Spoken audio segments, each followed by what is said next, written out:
So I'm going to go ahead and start recording, but I'm not going to necessarily start what I'm going to be lecturing on today. We're going to be doing a bunch of in-class exercises, making sure that you are able to use the textbook appropriately today.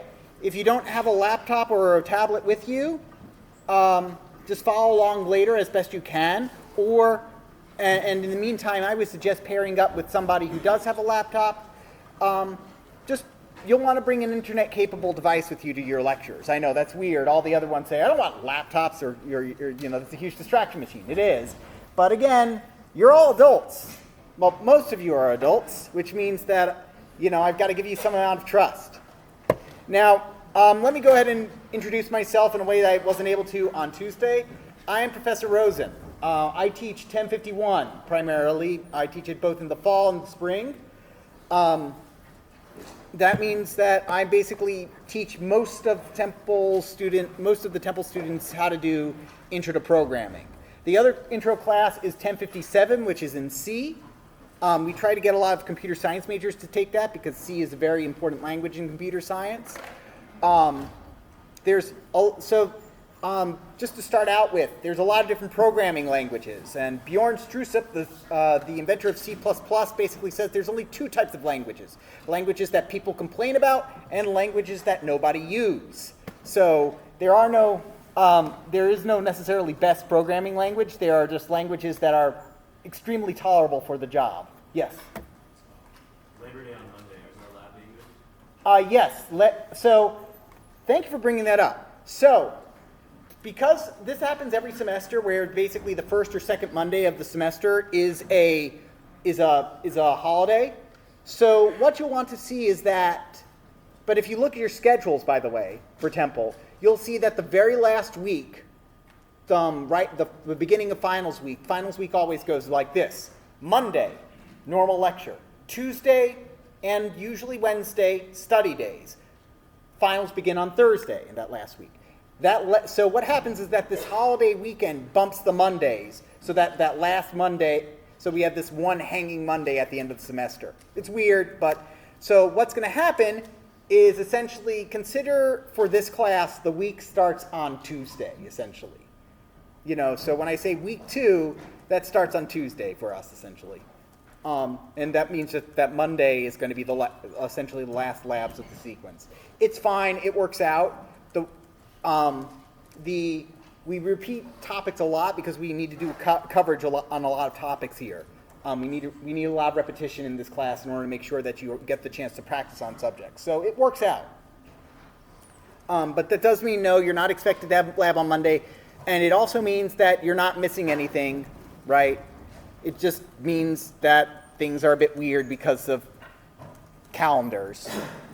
We will learn more about how calendars are weird later on in the semester because turns out programming calendars to detect things like leap years is actually more complicated than you think, because you think you know the rules for leap years, and spoiler, you don't know the rules for leap years. You think it's once every 4 years, and that is incorrect. A leap year is once every 4 years, unless that year is divisible by 100, unless that year is divisible by 400. That is a leap year. That just rarely crops up. That just basically means that, it means that means the only time you really have to worry about that exception is if we're all still around and kicking at 2100, in which case that would not be a leap year because it's divisible by 100. We'll learn more about that later in the semester. I'm full of very weird and interesting facts like that.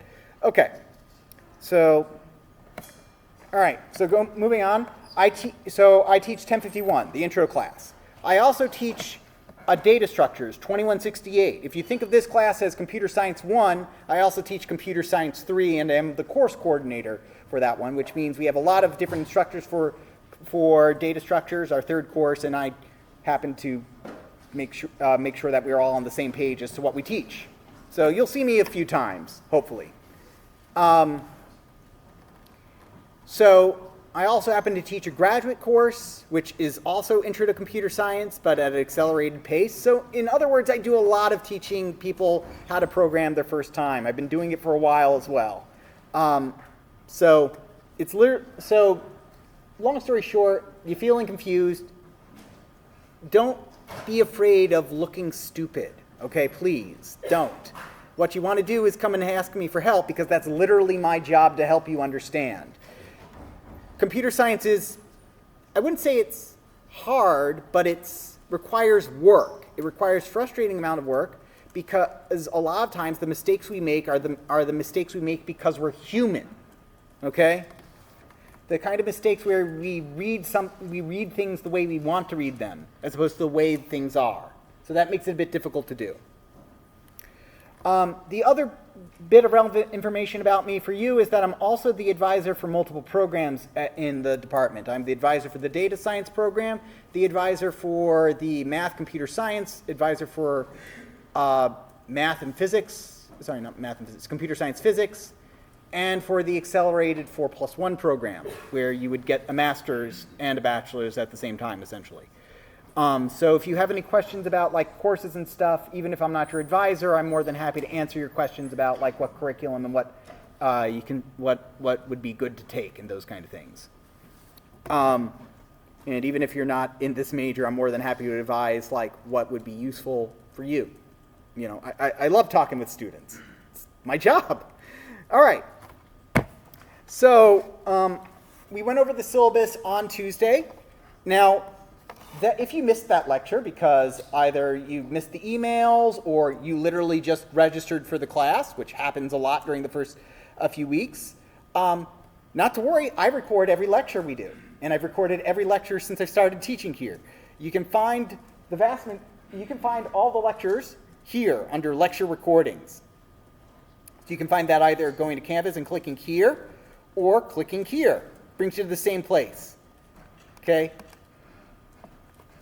And I just put this up as of 10 minutes ago. This video is actually a playlist. As new videos populate, you'll just want to click over here and it'll open up. And once again, I use YouTube because I know that YouTube will be up, you know, and I know ads are annoying, so I highly recommend installing an ad blocker like uBlock Origin or something like that.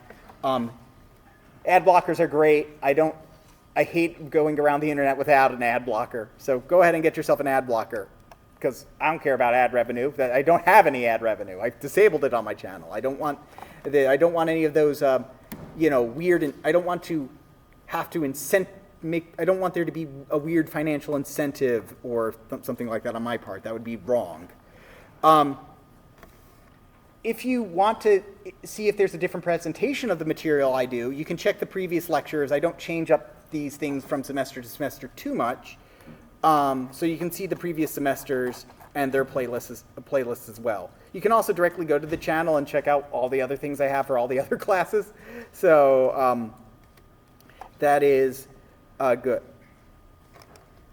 So let's see. Other bits. Oh, right. The other thing is I occasionally teach at TUJ, Temple, Japan, which is the Tokyo campus. I've done that twice now. I've taught in Japan at 2018 and 2023. Tokyo's campus is currently in the process of hiring faculty so that they'll be able to offer a degree, a computer science degree, and you can take it the entire time you are there. So you could transfer to the Tokyo campus and get a computer science degree full-time, ostensibly. Also, because you're Temple students, you can easily do a change of campus and just decide to do, the study at Temple Japan or Temple Rome for a semester if you wanted to. That's totally doable. It might sound expensive getting there, but also maybe the cost of living is cheaper. I would check it out if you're interested in studying abroad. Okay, again, and Tokyo by far is my favorite city in the world, so I'm a bit biased in that regards, but it's a lot of fun. So if you have any questions about Temple Japan, I'm also able to answer those. All right. So again, you didn't miss much if you were there. And the one thing that you might want to ask, is there anything that's relevant to the exam? The answer is yes. And the question I need you to be able to answer for the exam is, what is computer science? So there you go. You can find that answer in the first lecture. And we will go over it when there's a practice exam. We'll have it. Our exams will be around weeks 5 or 6. and later on week 11, you will be getting a practice exam. What I've done is that I've made too many questions for my exam, and I took half of them, made them the actual exam, and handed the other half to you. So it's a very fair representative of what would be on the exam. Okay. Now, with the textbook, I hated paying for textbooks as a student. It's only gotten worse, so your textbook's free. I've waited 10 minutes before I did this because I didn't want to have to, I wanted to repeat myself the minimum number of times. So what you want to do is either log into Canvas or click this link, or just go straight to runestone.academy. That's, let's see, that's Runestone at RUNESTONE, and then Academy. Or just click here and it will bring you to that website directly, runestone.academy. Okay? And if you haven't had the chance yet, you'll want to create an account, hit login. See, I believe, let's see. Hit the sign up over here if you haven't made an account yet. If you have made an account, sign into the account. If you haven't, just go to runestone.academy, hit login, hit sign up, and then enter your information over here. Now this part's a little bit important. It makes my job a lot easier and less stressful on your part because, if you do the work, you'll get the grade, but this makes it so you automatically get the grade if you follow the directions, right? So your username can be whatever you want.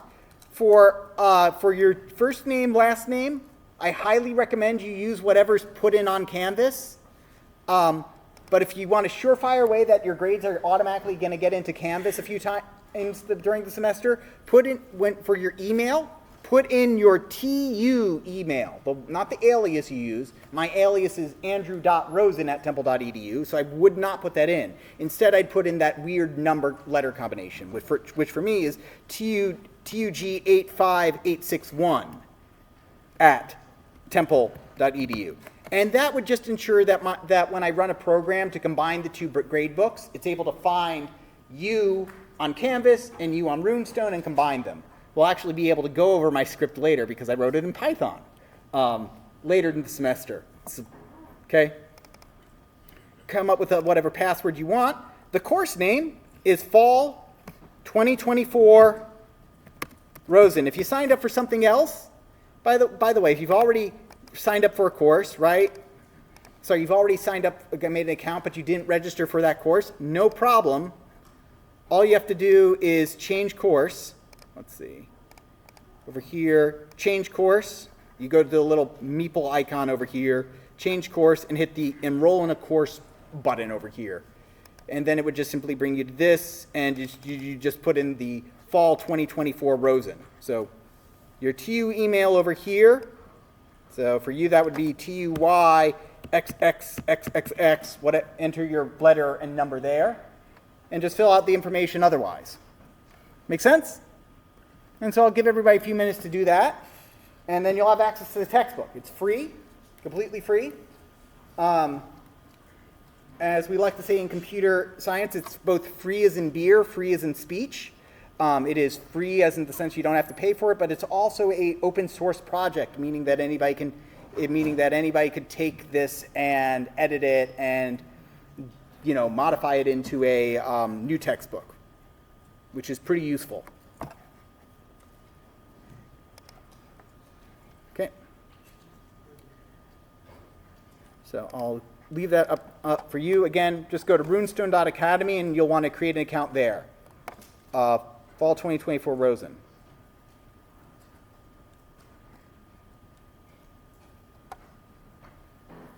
That's all. Once we are done with that, we'll be doing a project out of the textbook today. A very easy kind of introduction that's going to both show us how to use the textbook as well as just kind of give you a gentle introduction into how Python works. Because again, the first week, we've got two objectives: getting the textbook, getting you understanding the textbook, getting you looking at Python code, and then in the lab, I want you, the goal of the lab is to install Python on your laptop, right? Install Python on the laptop and then run, or on whatever computer you're using, and then run it, okay? Now, if you are using now if a tablet has ended up being your primary device and you cannot get a laptop for some reason, I'll be happy to talk with you about different options. It can be a bit trickier, but it is doable. It's trickier, but it's doable. Most programming kind of assumes you're doing it on a computer, although the line gets blurred these days more and more between computer and tablet. Okay, so I'm going to assume that people are logged in now. Again, and if you missed this, again, go to runestone.academy, register for the course Fall 2024 Rosen. Okay. And again, all the instructions can be found here at the front page of Canvas, and they'll be recording this lecture later.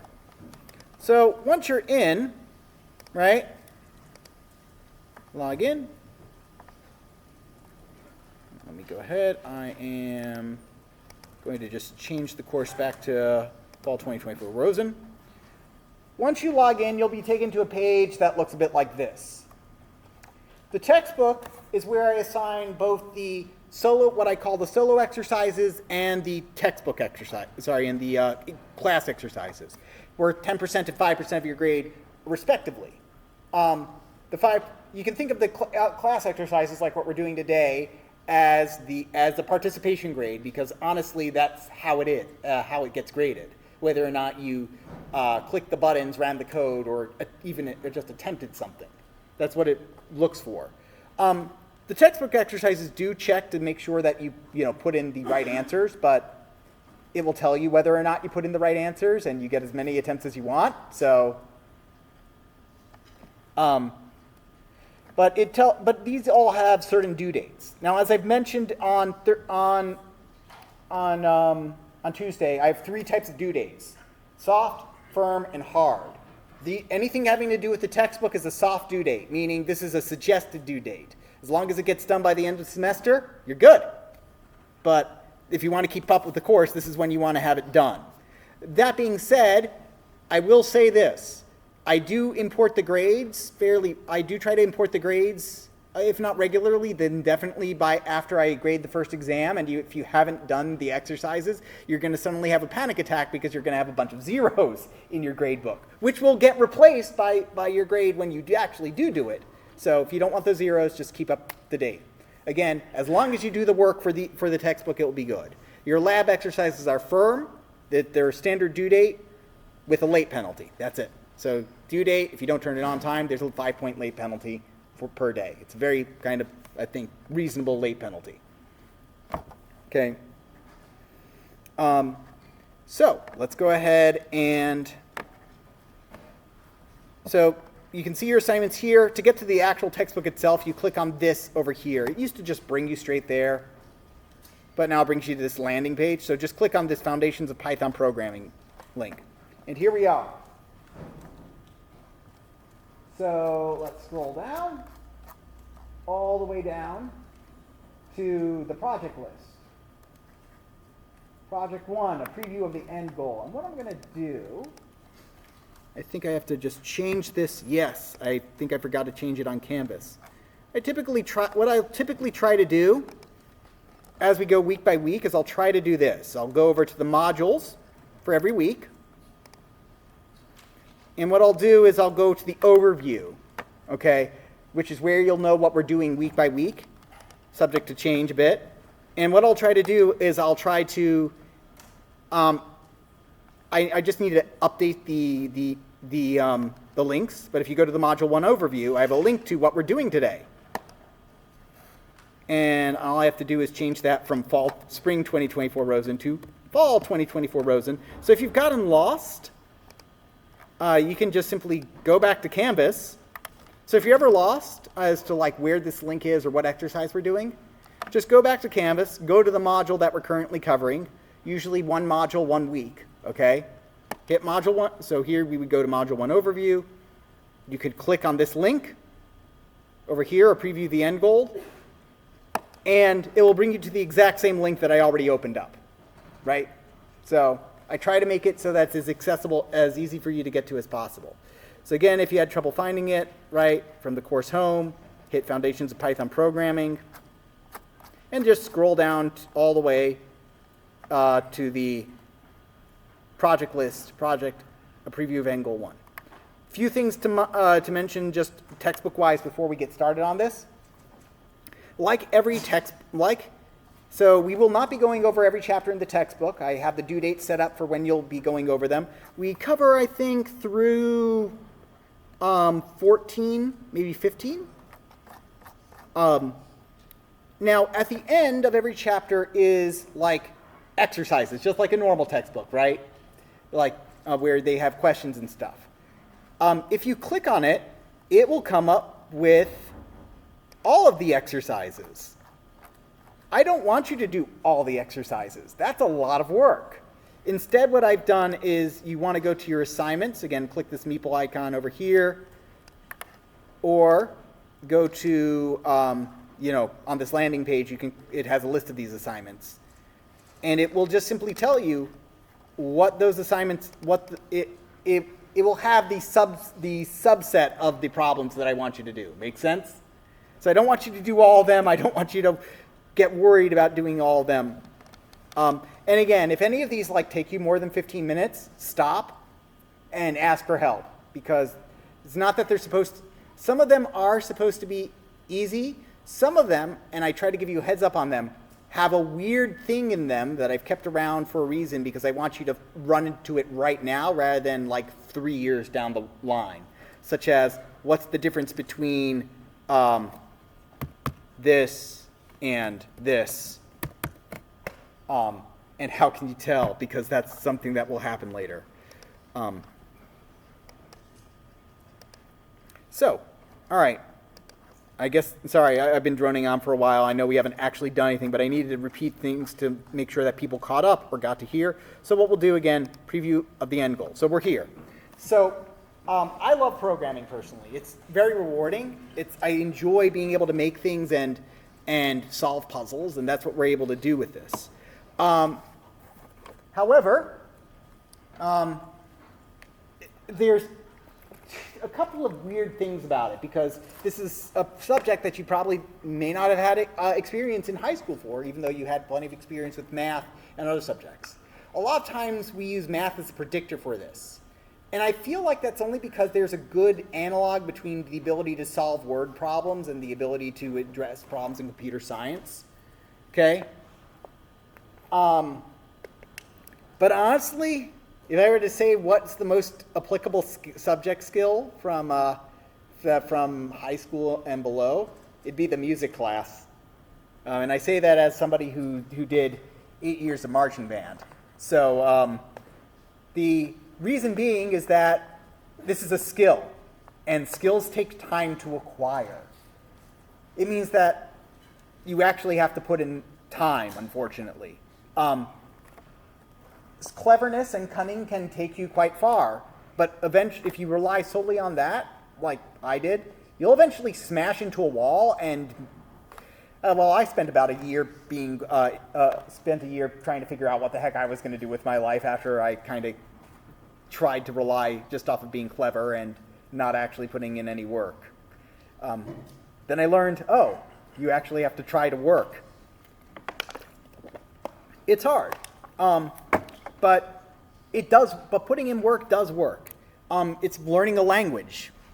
You wouldn't necessarily expect to, take a Japanese class and be able to speak complete fluent Japanese in one semester. If you're taking Japanese now, you'll know by the end of the semester there's a lot more of the language to learn. So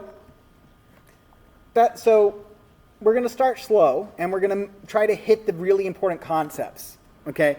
What we learn in this programming language will be applicable to other programming languages. Now, if you've only done Java or C, what you're going to be seeing with Python will come as quite a shock because Python's weird and different. It's a lot less structured. There's a lot more freedom in it. There's no main, okay? For those of you who that made no sense whatsoever, don't worry about it. I have to address this to multiple people, okay?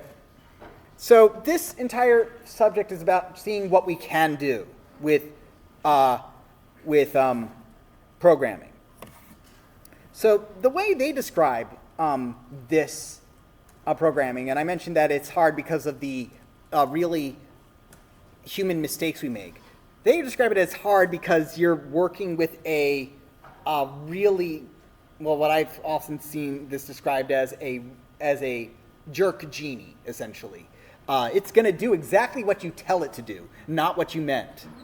You know, oh, you wished for a giant pile of gold? I hope you don't mind me dropping it on your head. You know, jerk genie, okay? So these, if you've ever played D&D and tried to use the wish spell, you'll know what I mean, okay? So they do exactly what you tell them to do, and so you just got to be careful about that. Don't let it discourage you here. So this is an example of something that at the end of the semester you might be able to write, an image processing code.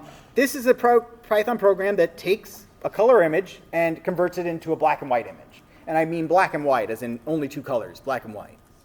Okay? And that's what it looks like. It's meant to be typed with a regular keyboard. And the way it works is that the way it generally works is that you write a program and then you run it.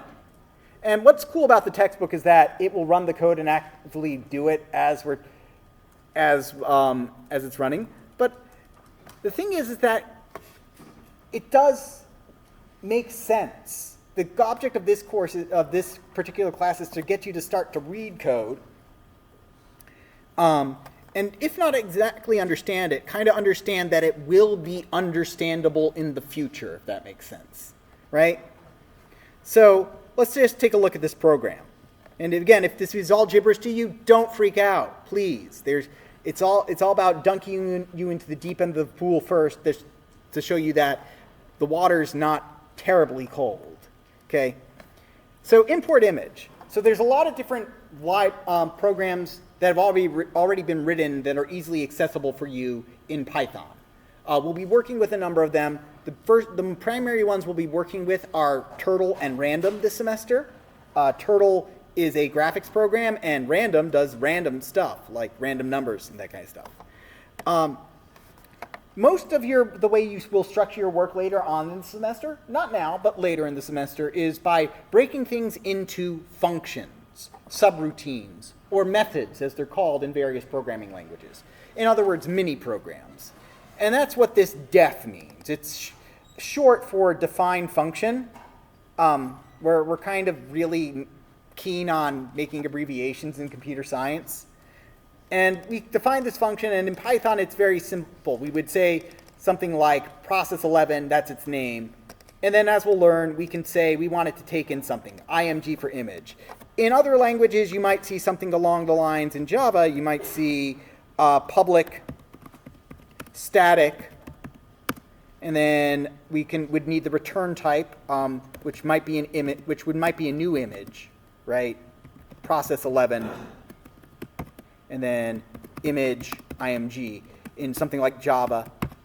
But Python is a loosely typed language, and it says, you'll figure it out, meaning that it doesn't require you to define what it's going to return, and it doesn't need you to tell it a lot of information to get what it does. That's what I mean when I say structured. It allows a lot of looseness in here. That didn't make any sense? That's fine, because again, multiple audiences. So over here in line 4 is one of the greatest tools you'll ever have. It's called a comment. In Python, we write comments using the pound sign, hash symbol, number sign, whatever verbiage you want to apply to this particular symbol. And what that means is that when the Python interpreter, the thing that runs Python code, says, okay, if I see this symbol, I'm going to ignore it and everything that comes after it on this line. Why? so that humans can read this code. That's what this is. And that's what a comment is, just a bit of code for you to read. In your first semester, the most common comment you'll probably write is something along the lines of this.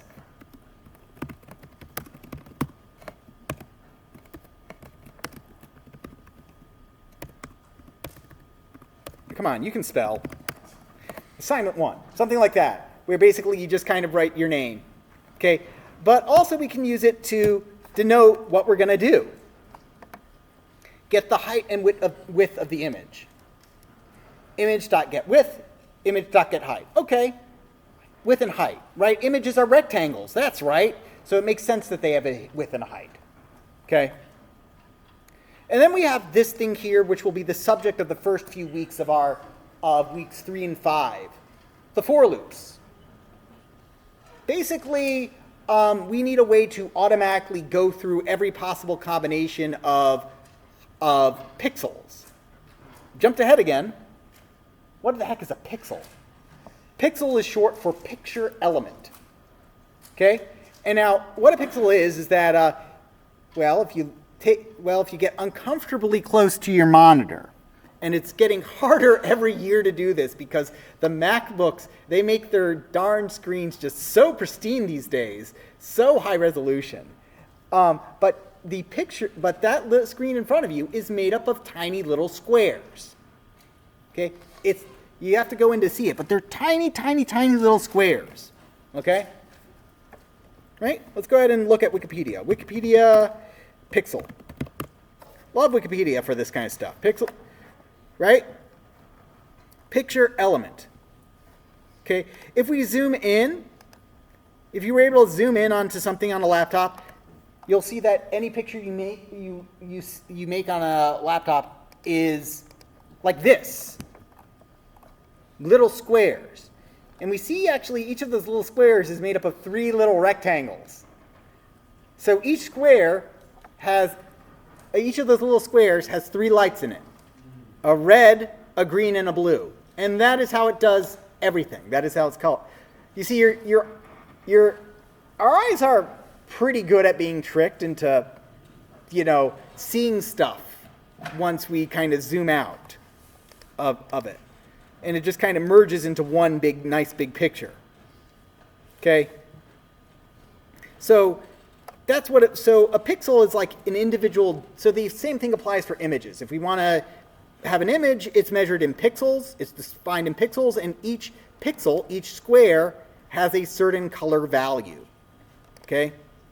And the purpose of this program is to change those color values to either black or white. Okay? So for row in range height, so for every possible row and for every possible column in combination with each other, and I'm glazing over this because, again, weeks 3 and 5, this is where we'll get over it. For every possible combination, we're going to get the column and the row, we're going to get the individual pixel that gets that. And then what are the values, red, green, blue, and green for P? We get the red value, the green value, and the blue value. What does it mean by the value? Well, a pixel, each of those lights isn't just merely on and off. It's got a level of intensity to it. It's saying how hard does this light shine? And by shining these 3 colors, we are able to produce a new color. Okay? So you can shine red, green. So if you shine red, green, and blue at their full intensity, you get white. Okay? Now, turns out color is more complicated than you thought it was. Because you might say, okay, so if I take yellow light and blue light, and I shine them together, I'm going to get green light, right? No, because that is a different color model. There are color models. So you've been working with inks and crayon and marker and paints and all those kind of things for the entirety of your life, which means that you've not been working with light itself. You've been creating surfaces that light bounces off of. And so the model is different. So The easiest way I can put it is like this.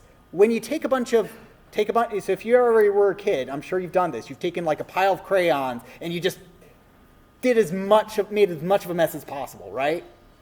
And you just combined all the colors you could. The more and more colors you combine with crayons, the closer you get to the color black. But with light, it's different. The more light we get, the closer it gets to white. So adding light means closer to white. And so that's just simply, so just keep that in mind. But again, it's just simply because we're using a different medium to do coloring. Okay? So anyway, red, green, and blue.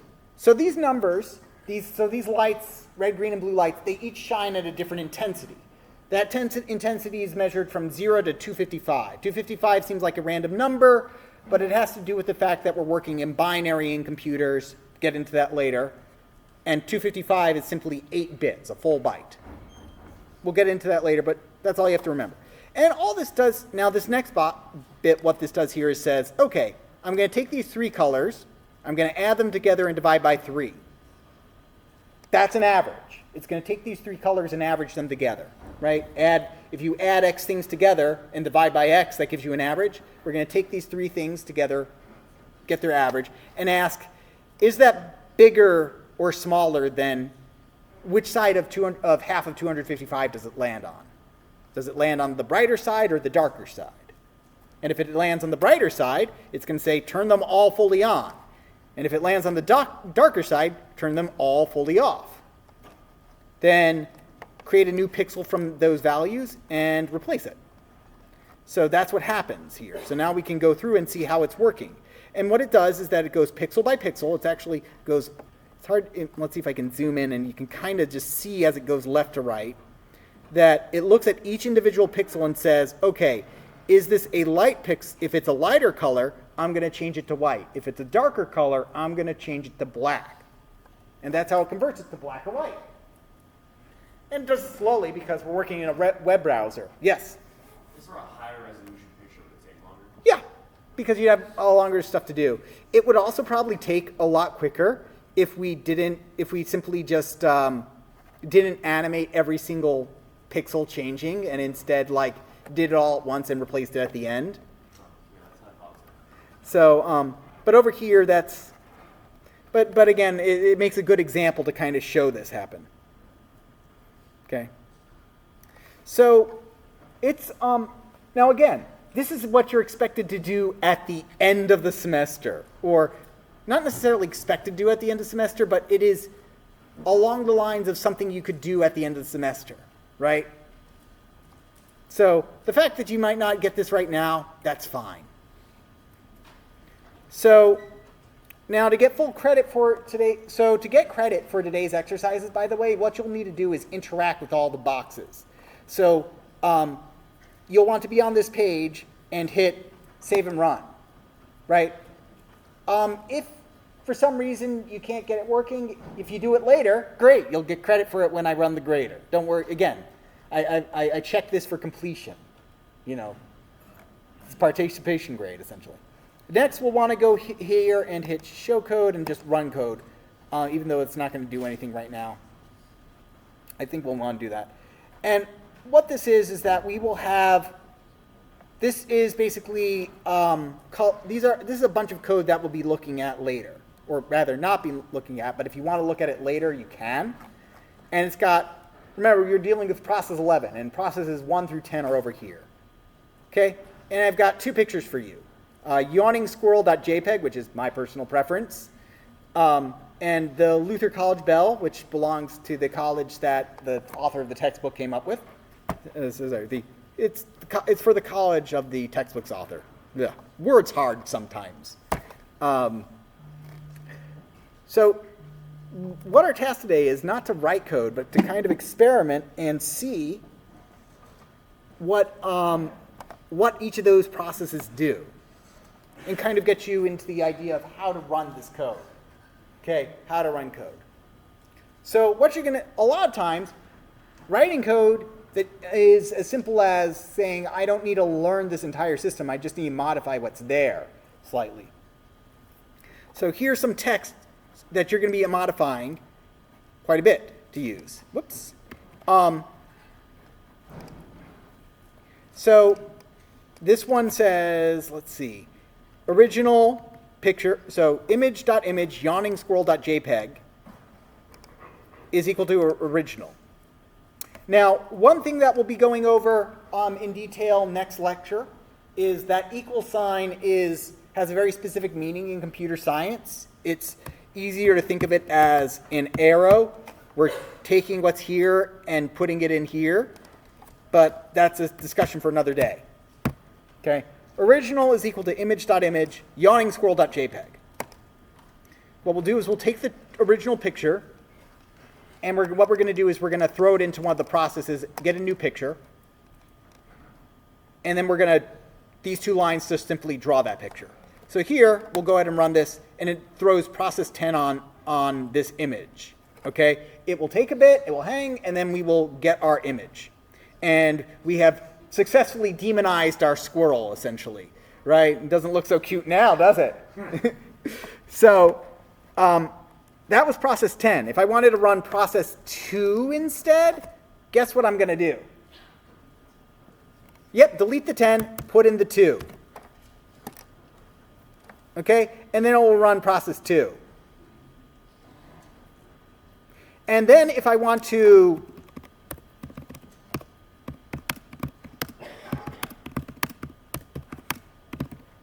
what do you do at this point? Right? You accidentally deleted the code.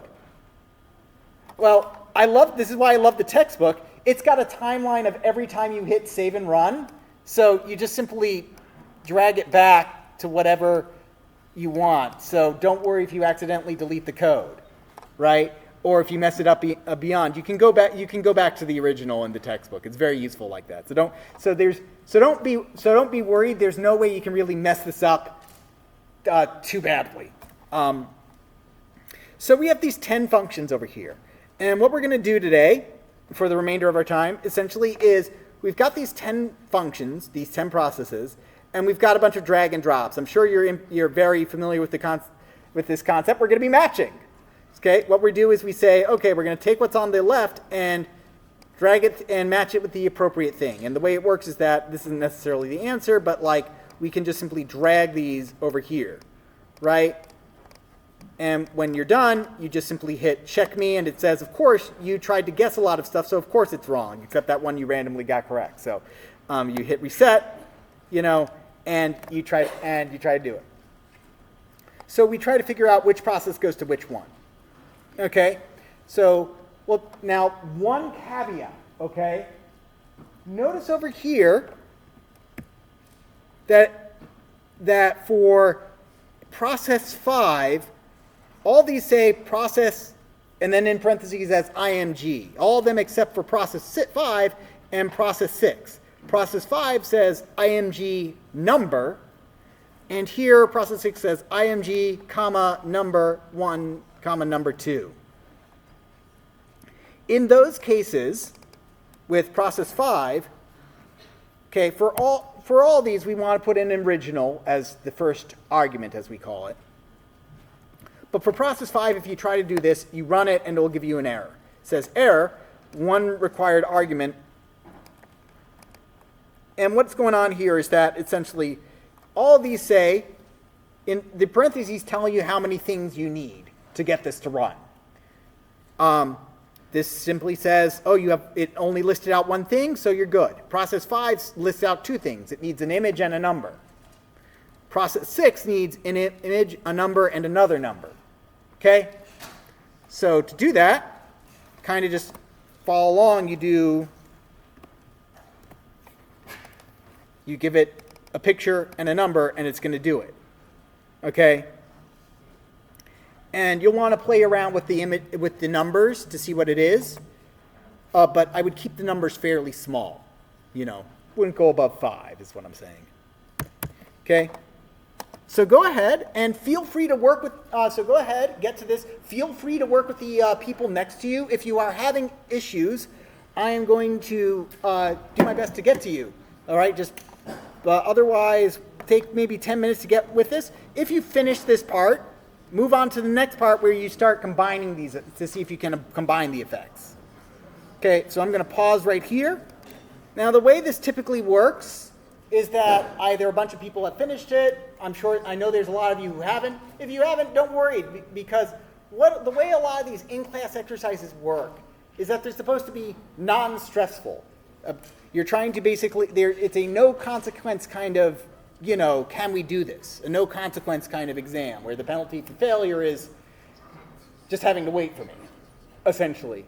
Because I will go over that in each of these exercises. A lot of the way it will work is, okay, do this. Okay, now that we've done this, let's move on to the next part. Let's confirm that we have the right answer, and then we'll move on to the next part. And so that's what I'm going to do here. I'm going to go ahead and try this out on my computer just to make sure if you got stuck anywhere, we're going to do this. So let's go ahead and look at process 1. What in the world is process 1? Okay. Yes, you had it. I was about to say it was just an original image. Process 1, is it?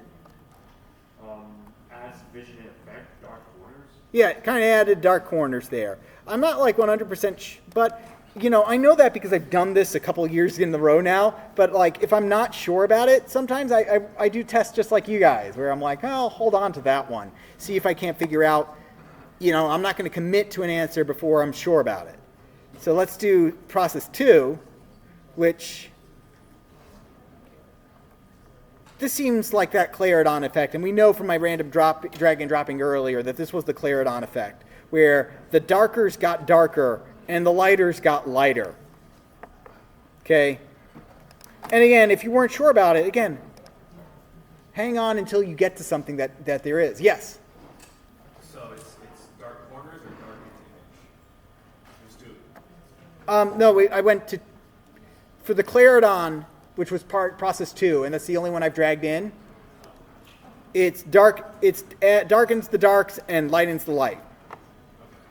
I'm kind of putting a pin in process 1 because I'm not 100% sold on it yet.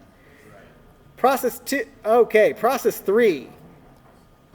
That's what we often refer as black and white, but if we're going to be pedantic, also slightly accurate, but pedantic sometimes, this is what we call grayscale, where everything has been scaled to gray. The way this works is that it takes that red light, green light, and blue light, and it makes them equal. As long as they're equal, you're going to get some shade of gray. Process 3. So that's fairly straightforward. That's got to be grayscale. There's really no ambiguity as to what else it could be. Process 4. Run it. If I recall correctly, rotates it. Process 4 rotates it by 90 degrees. Yes, it did. Okay? And sometimes if it's too big, for me, because I'm using a mouse, I could just hit Control and move up and down on the mouse wheel to zoom in and out of the page. Cool trick, right? And if you don't have that, you can just simply if you go to the appropriate menu, be it in Chrome, Safari, whatever you use, or Firefox, which is what I use, you can zoom in and out using the zoom command over here. Also, Control plus and Control minus work for that as well. That's just useful if you get an element like this where it gets really big. So here, process 4 is rotate by 90 degrees. Okay. Now, process 5 is where the first place you may have run into trouble. And if you ran into trouble, don't feel like you missed something. The entire point was to run into this. Despite me telling you what to do, the point is that me saying it and you experiencing it are two separate things, unfortunately, in this class. Right? Where you run this and you're like, why isn't it doing anything? And you scroll down and it says, oh, missing one required argument, number, on line 4. Now, for all these take in a list of one thing. Here, we're listing off two things we need, an image and a number. So, the way we fix it is that we provide it an image, which we already did, an original, and a number. Here, I'm going to provide 2, and we'll see what happens.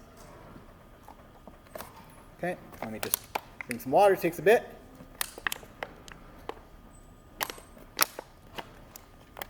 And that flipped it upside down. when I did 2. If I were to do 4, actually we'll see what happens. It's going to take a bit longer because it's got to do 4 of the operations, because I know how this one works. Because the way this one works, spoiler, is that you'll find out soon that what all this is doing is being lazy and just calling process 4 a bunch of times, the number of times you dictated. It should be done now, I think. So what this is that process 5 rotates it 90 degrees number of times. So if I switch it to 3, 1, 2, 3. Okay, so process 5, rotate by multiples of 90 degrees. Okay.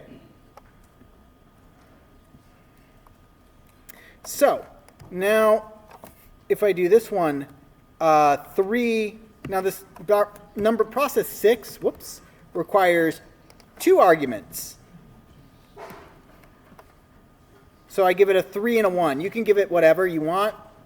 I'm going to give it a 3 and a 1 because I like the effect it has when I give it a 3 and a 1.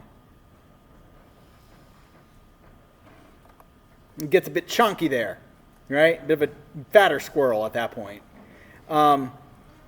What this does is that if we do 2, and how was I supposed to know that you were for number 6 to put in 2 numbers there? Original number. You think but don't ask. And the answer is, I know that because I've done this a number of times. You haven't. And that's part of what we're going to learn. But the reason is because process 6 lists out that it needs an image and 2 numbers. So here, this one makes that bigger. Essentially, it stretches it in the x and y direction in the amount that I tell it to.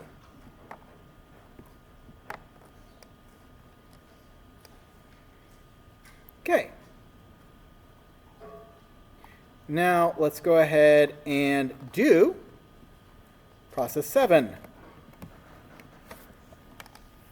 Oh, they gave it too many arguments in that point. Let's go ahead and delete those.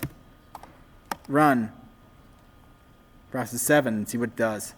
So we're back to original over here because it takes 1. Let's call it Ghost Squirrel. Ghost Squirrel is just black and white, right?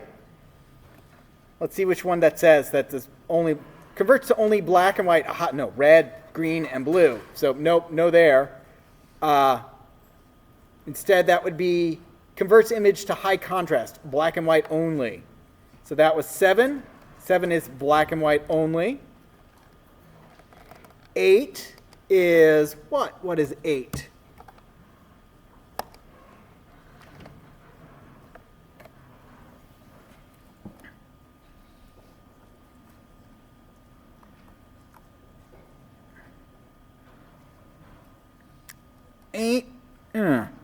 Well, if we compare it, it got brighter.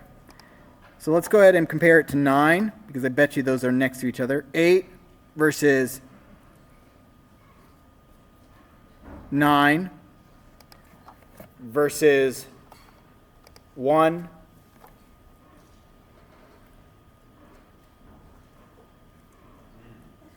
Okay, there we go. 8 says, so what 8 did is that it made the whole thing brighter. Whoops. 8 made the whole thing brighter. So that's light and image. 9 made the whole thing darker. And 1 was that vignette effect. It was easy to see in sequence that it made that number 1 just makes the corners dark.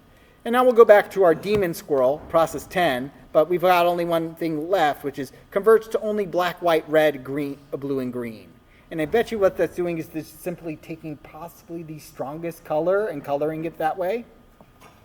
And it's hard to see because blue is a terrible color for your eyes in this kind of context. But we do have black and white and red and green over here. And if we zoom in, we can see right over here that the eye is blue. The very center of the eye is blue.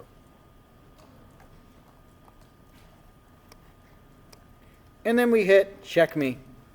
Yes, I know I'm correct. Thank you. It's not like I haven't done this like 10 times. It's a good exercise, I feel. So now the last thing to do is we can combine these, is to take a second and play around in this bottom window over here. We can combine these effects and play with them. So for instance, we can take process 1, original. So we can take the original, put it into process 1, and take an intermediate thing called step 1. Then take that step 1 and throw it in process 4. And we'll get a final object and we'll draw that. And so what this did is that it did the vignette effect and then it rotated it, right? So we could do the vignette effect and then we could do that with process 10, which was the demon squirrel, and then we could rotate demon squirrel, right? So there's demon squirrel, and there's rotate.